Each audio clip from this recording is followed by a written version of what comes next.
Hello बच्चों। यहाँ दिया है an object of mass and radius R performing pure rolling motion on smooth horizontal surface under the action of constant force F as shown in the figure then object may be clear. तो देखो pure rolling इन्होंने बोला हुआ है। Pure rolling का मतलब होता है रोलिंग विदाउट स्लिपिंग।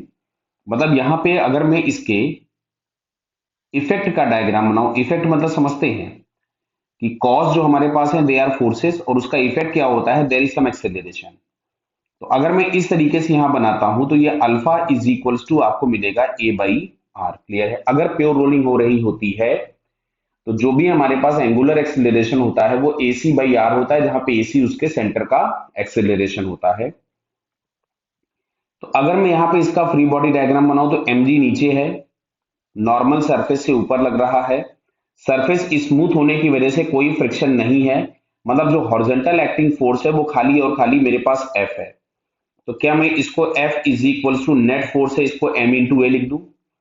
फिर मैं अगर सेंटर के अबाउट देखूंगा तो mg और नॉर्मल के टॉर्क जीरो हो जाएंगे। टॉर्क प्रोवाइडर के नाम पे केवल और केवल F मिलेगा।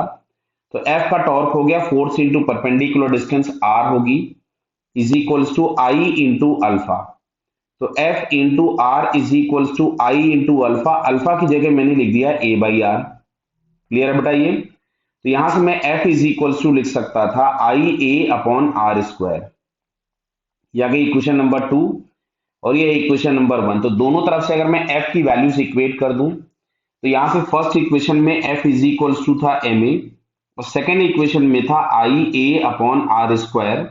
इस आई से आई सॉरी ए से ए कैंसिल हो जाएगा। तो यहाँ पे जो आपको मोमेंट ऑफ इनर्शिया मिल रहा है that is M R square.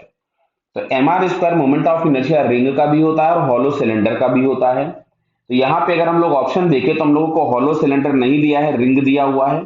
कभी अगर ये मल्टीपल में क्वेश्चन आ जाए तो रिंग और हॉलो सिलेंडर दोनों दे सकता था। तो फिलहाल हम लोगों के पास इस क्वेश्चन का करेक्ट आंसर हो जाएगा 2। क्लियर है बेटा। Okay, all the best.